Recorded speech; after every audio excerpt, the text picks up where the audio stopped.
Deal का भूंपू तो बजाएंगे पर कागज नहीं दिखाएंगे। भारत अमेरिका ट्रेड डील के 2 दिन बाद भी कोई कागज सामने क्यों नहीं आया?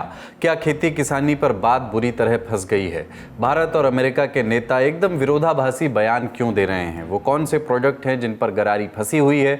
अगर भारत का खेती किसानी सेक्टर अमेरिका के लिए खुला तो इसके नुकसान क्या हो सकते हैं? वो कौन से प्रोडक्ट्स हैं जिन पर अमेरिका की नज़र है? आज के शो में इन्हीं पर विस्तार से बात करेंगे। जानेंगे प्रधानमंत्री का संसद में भाषण क्यों टला और वकील बनकर सुप्रीम कोर्ट पहुंची मुख्यमंत्री ममता बनर्जी ने जब खुद को बंधुआ मजदूर कहा तो सुप्रीम कोर्ट ने क्या किया। नमस्ते, अपन है कुलदीप और आप देखना शुरू कर चुके हैं the Lallan top show. Brought to you by Sensodyne DSP and Goldie मसाले। नया सेंसोडेंट डीएसपी नर्व्स को प्रोटेक्ट करे और इनामल को repair. Feel the relief with सेंसोडेंट DSP. India America trade deal ऐलान को करीब 2 दिन हो चुके हैं, लेकिन कागज़ पत्तर अभी भी फाइनल नहीं हुए हैं। कम से कम सामने तो नहीं आए हैं, इसलिए कन्फ्यूज़न बना हुआ है। अमेरिका वाले कुछ कह रहे हैं, भारत के नेता कुछ। बीच में फंसा है भारत का एग्रीकल्चर एंड हस्बेंड्री सेक्टर, यानी खेती किसानी, पशुपालन और डेयरी का काम। आप बार बार सुन रहे होंगे कि खेती किसानी को अमेरिकी प्रोडक्ट से बचाना ही बचाना है, रेड लाइन है ये। विपक्ष भी यही मांग कर रहा है, भारत सरकार के मंत्री भी यही कह रहे हैं कि किसानों के हित सुरक्षित हैं और रहेंगे। यानी आप देख सकते हैं कि कितना संवेदनशील मामला है। ये सवाल यही है अभी भी कि आखिर इन सेक्टर्स को बचाना ज़रूरी क्यों है, इसको समझना ज़रूरी है। एक छोटा सा एक्सप्लेनर आपको देते हैं।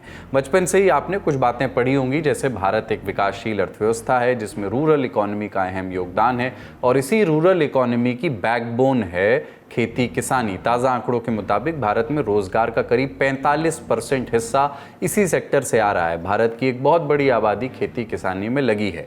इतनी बड़ी आबादी और रोज़गार के बाद भी भारत का ये सेक्टर इतना प्रोडक्टिव नहीं है, ये भी ध्यान रखना चाहिए। जीडीपी में इसका हिस्सा 17 से 20% के बीच रहता है।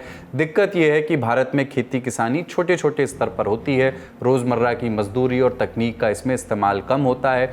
इसकी वजह से प्रोडक्शन भी कम होता है और लागत भी ज़्यादा रहती है। दूसरी तरफ अमेरिका जैसे विकसित राष्ट्र हैं, खेती पूरी तरह से जहाँ कॉर्पोरेटराइज्ड है, मशीन और टेक्नोलॉजी का भरसक प्रयोग वहाँ होता है, सरकार की ओर से ढेर सारी सब्सिडी मिलती है, यानी वहाँ खेती घाटे का सौदा नहीं है, लागत कम होती है और नफ़ा ज़्यादा होता है। और अब अगर भारत और अमेरिका की खेती किसानी को आमने सामने रख दें तो ये अंतर साफ हो जाता है।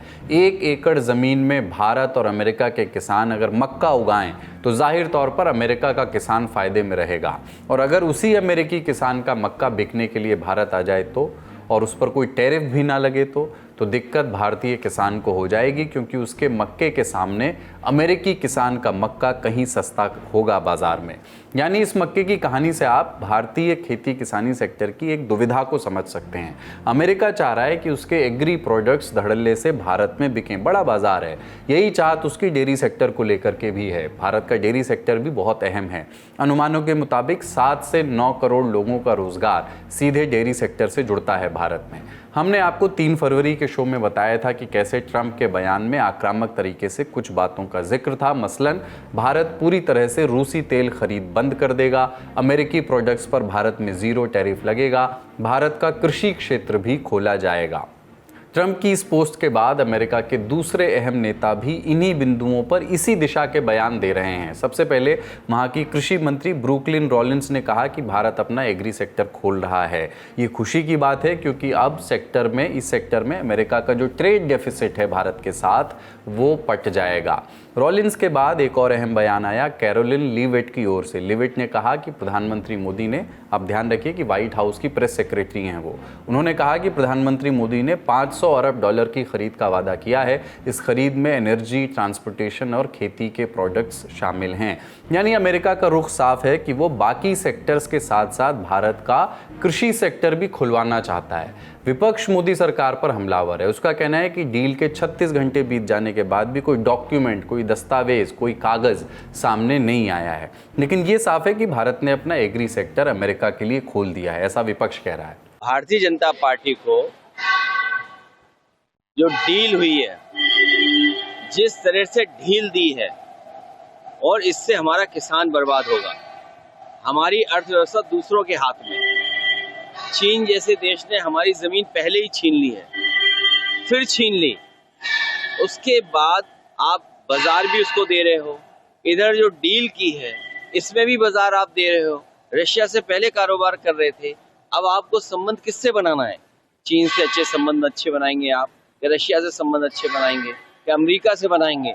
लगता तो ऐसा है कि पूरा बाजार और हमारे किसानों की बर्बादी की शुरुआत अगर किसी ने की तो भारतीय जनता पार्टी ने। हमारा तो उत्पादन सरप्लस है, हम तो पूरे दुनिया के अंदर एक्सपोर्ट करने की बात करते हैं, मगर यहाँ पर पहली एक कृषि कहाँ से आ गया इस ट्रंप की डील में, ये समझ से परे की बात है। और केवल ये ट्रंप ने ही नहीं कहा, उसके बाद उनकी एग्रीकल्चर सेक्रेटरी ने भी कहा है, लेकिन सरकार की तरफ से कोई इसका जवाब नहीं दिया गया, ये स्वीकार्य नहीं है। अगर कृषि क्षेत्र को ओपन करके और बाहर का अगर उत्पादन लाया गया है, हिंदुस्तान के किसान पे अगर ये चोट आती है तो हर तरह से हम लड़ाई लड़ने को तैयार है। विपक्ष की ओर से एक और बयान आया जिसकी चर्चा हो रही है, वो है देश के पूर्व कृषि मंत्री शरद पवार का। उन्होंने कहा कि अमेरिका की तरफ से जिस तरह की बातें सामने आई हैं वो भारत के एग्री सेक्टर के लिए चिंता का विषय है। इधर सरकार की ओर से एक बार फिर से सफाई पेश की गई। वाणिज्य मंत्री पीयूष गोयल ने लोकसभा के पटल पर अपनी बात रखी, बोले कि खेती और डेयरी जैसे संवेदनशील सेक्टर्स को प्रोटेक्ट किया गया है। यह दोहराना चाहता हूं कि खाद्य और कृषि क्षेत्र में भारत की प्रमुख संवेदनशीलता का पूर्णतः ध्यान रखा गया है। साथ ही यह साझेदारी लघु और मध्यम उद्यमी, MSMEs, उद्यमियों, कुशल श्रमिकों और उद्योग के लिए नए अवसर खोलेगी। उन्नत प्रौद्योगिकियों तक पहुंच का सुगम बनाएगी और भारत के make in India for the world, design in India for the world और innovate in India for the world के दृष्टिकोण को साकार करने में सहायक होगी। एक बयान कृषि मंत्री शिवराज सिंह चौहान का भी आया, बोले कि मोदी सरकार ने किसानों के हितों को सुरक्षित रखा है। अब टैरिफ घटने से हमारा बासमती हो, बाकी चावल हो, उसको नया बाजार मिलेगा, हमारे मसाले निर्यात होंगे, टेक्सटाइल का निर्यात बढ़ेगा तो किसानों को ही फायदा है, कपास उत्पादक किसानों को फायदा होगा। अब कोई देश ये थोड़ी कहेगा कि हमें घाटा हुआ है, वो अगर कहेंगे तो उनकी बात कहेंगे, लेकिन मैं फिर कह रहा हूं, जिम्मेदारी से कह रहा हूं, भारत का कृषि मंत्री कह रहा है, प्रधानमंत्री जी को धन्यवाद, किसानों के हित पूरी तरह से सुरक्षित रखे गए। हालांकि ये हित किस तरह से सुरक्षित किए गए हैं ये जानकारी अभी स्पष्ट नहीं आई है।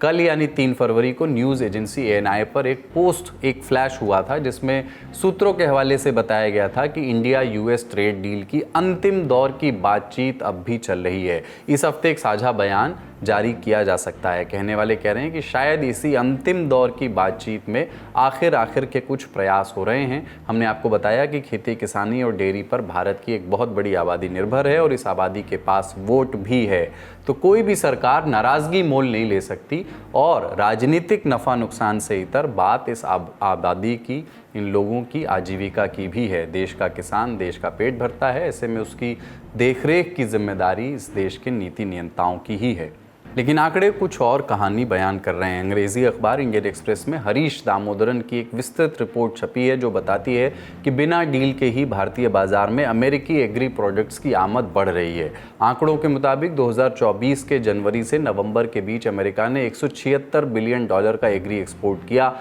जिसमें से $1.6 बिलियन का माल भारत आया।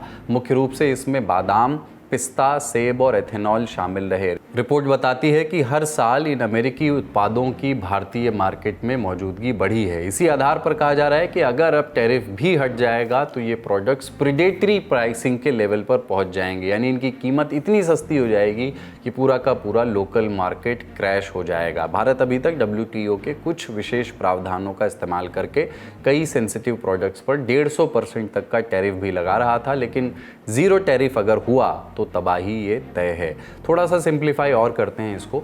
हमने आपको बताया कि बादाम, पिस्ता, सेब और एथेनॉल जैसे कुछ अमेरिकी प्रोडक्ट्स पहले से ही भारतीय बाजार में हैं। बीते साल अमेरिका से आने वाली रुई को भी, कपास, कॉटन को भी भारतीय बाजार में जगह मिली क्योंकि भारत सरकार ने रुई पर लगने वाला टैरिफ घटा दिया। इसी तरह अमेरिका से आने वाले सोयाबीन ऑयल पर भी ड्यूटी घटाई जा चुकी है क्योंकि भारत में खाने के तेल की कमी की बात होती है। इसी तर्ज पर अमेरिकी सोयाबीन ऑयल पर टैरिफ घटाया गया। इधर अमेरिका से जो एथेनॉल आता है वो मक्का से बनता है। भारत में इसका इस्तेमाल कुछ केमिकल्स, पेय पदार्थ और दवाइयाँ बनाने के लिए किया जाता है। अमेरिका की कोशिश है कि ये टैरिफ हटे और उसके एथेनॉल का इस्तेमाल भारत में फ्यूल ब्लेंडिंग के लिए भी हो, जबकि भारत सरकार की कोशिश है कि इस ब्लेंडिंग के लिए भारत के गन्ने, मक्के और चावल का ही इस्तेमाल हो, यानी होम ग्रोन जो घर में जो एथेनॉल बनाया जा रहा है सिर्फ उसी को ब्लेंडिंग के लिए इस्तेमाल किया जाए। यानी आप इस उदाहरण से समझ सकते हैं कि कैसे हर मोर्चे पर छोटी छोटी बैटल्स, छोटी छोटी लड़ाइयाँ चल रही हैं। अमेरिका के सोयाबीन और मक्का को लेकर भारत सचेत भी है। ब्लूमबर्ग ने अपनी एक रिपोर्ट में लिखा है कि अमेरिका में मक्का और सोयाबीन का ज़्यादातर उत्पादन जेनेटिकली मॉडिफाइड यानी जीएम क्रॉप्स के तौर पर होता है। भारत ने इस तरह की जीएम क्रॉप्स पर भारी प्रतिबंध लगाए हुए हैं। अमेरिका की ओर से दबाव तो बनाया जा रहा है लेकिन भारत शायद ही इसे स्वीकारे। इसी तरह कुछ नैतिक सवाल डेयरी प्रोडक्ट्स को लेकर के भी हैं। अमेरिका में गायें मांसाहारी भी होती हैं। अमेरिका इस सेक्टर में दबाव डाल रहा है। भारत पहले ही धार्मिक भावनाओं और सांस्कृतिक फर्क का हवाला दे करके इस रिक्वेस्ट को ना कह चुका है और अब भी यही रुख उसका रह सकता है।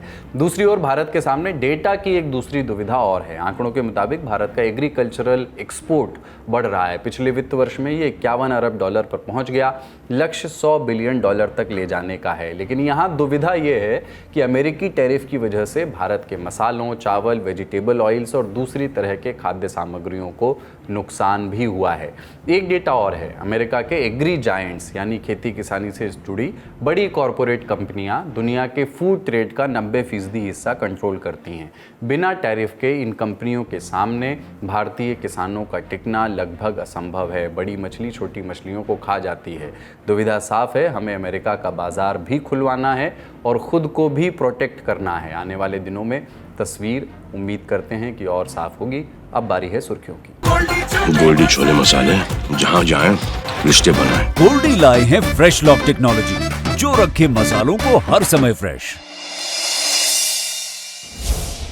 इतिहास में शायद ये पहली दफा था कि कोई सिटिंग सीएम खुद वकील के तौर पर कोर्ट की दहलीज पर पहुंचे। वो मुख्यमंत्री हैं ममता बनर्जी। मामला एसआईआर प्रक्रिया को अदालत में दी गई चुनौती का था। मांग थी एसआईआर को रद्द करने और मौजूदा वोटर लिस्ट के आधार पर चुनाव कराने की। पश्चिम बंगाल की मुख्यमंत्री ममता बनर्जी ने chief justice of India justice Suryakant की बेंच के सामने अपनी दलीलें रखी। खुद को बंधुआ मजदूर तक कह दिया। कहा कि हमें कहीं से न्याय नहीं मिल रहा है। मैंने चुनाव आयोग को पूरी डिटेल के साथ 6 लेटर लिखे लेकिन कोई जवाब नहीं आया। मैं बंधुआ मजदूर हूं सर, शायद मैं इसके लिए सज़ा पा रही हूं। जिस पर बेंच ने कहा कि हर प्रॉब्लम का सलूशन है, हमें समाधान की ओर देखना चाहिए ताकि कोई निर्दोष नागरिक बाहर न रह जाए।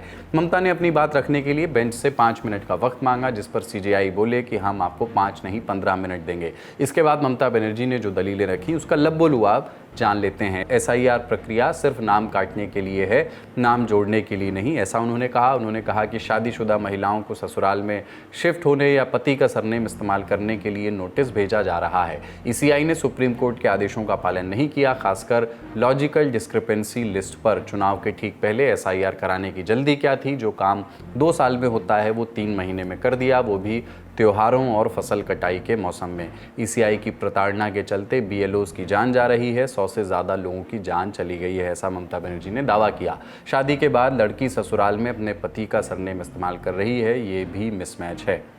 ममता बनर्जी की दलीलों पर चुनाव आयोग का जवाब आया। आयोग ने कहा कि एसआईआर कराने के लिए राज्य सरकार ने पर्याप्त संख्या में अधिकारी नहीं दिए, जिस कारण माइक्रो ऑब्जर्वर नियुक्त करने पड़े। इस बारे में पश्चिम बंगाल सरकार को कई पत्र लिखे गए।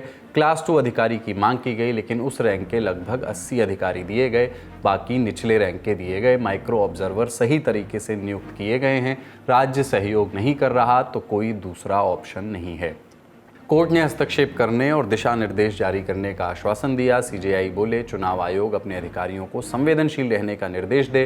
कोर्ट ने चुनाव आयोग और पश्चिम बंगाल के मुख्य निर्वाचन अधिकारी को नोटिस जारी किया। आयोग 9 फरवरी को जवाब दाखिल करेगा, जिसके बाद अगली सुनवाई होगी।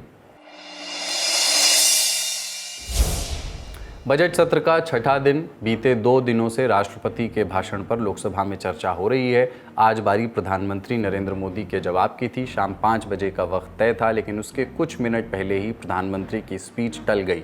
अब वो कल बोलेंगे, लेकिन इससे पहले संसद में खूब हंगामा हुआ, सदन की कार्यवाही स्थगित हुई।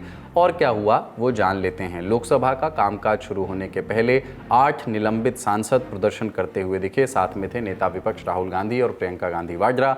वहीं से केंद्रीय मंत्री रवनीत बिट्टू गुजरे।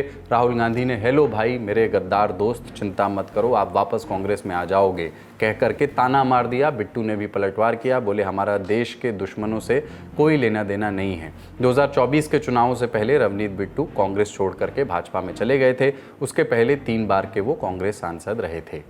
लोकसभा का कामकाज आज भी हंगामों की भेंट चढ़ गया। बीजेपी सांसद निशिकांत दुबे ने कांग्रेस की जमकर आलोचना की। पूर्व प्रधानमंत्री जवाहरलाल नेहरू, इंदिरा गांधी और सोनिया गांधी पर निशाना साधा। कुछ ऐसे शब्द बोले जिस पर विपक्ष भड़क गया। निशिकांत दुबे के बयान पर विवाद बढ़ा। बाद में विपक्षी सांसद लोकसभा स्पीकर के चैम्बर तक पहुंच गए। शिकायत और तीखी नोकझोंक हुई। इस बीच राहुल गांधी का एक बयान चला। दोपहर 2 बजे के करीब संसद परिसर में कहा था कि उन्हें नहीं लगता कि प्रधानमंत्री आज संसद में आने की हिम्मत कर पाएंगे। सबकी नजरें 5 बजने पर थी। कार्यवाही शुरू हुई तो बीजेपी सांसद पीपी चौधरी बोलने के लिए उठे। बात रख ही रहे थे कि विपक्ष के सांसद वेल में चले गए, जिसके बाद सदन की कार्यवाही को 5 फरवरी की सुबह 11 बजे तक के लिए स्थगित कर दिया गया। कहा जा रहा है कि हंगामे के कारण प्रधानमंत्री मोदी का संबोधन टल गया, लेकिन विपक्ष इसे प्रधानमंत्री का डर बता रहा है, आरोप लगा रहा है। आज का ललन टॉप शो यहीं तक। अपना और अपनों का ख्याल रखिए। देखते रहिए दी ललन टॉप। शुक्रिया। शुभ रात्रि।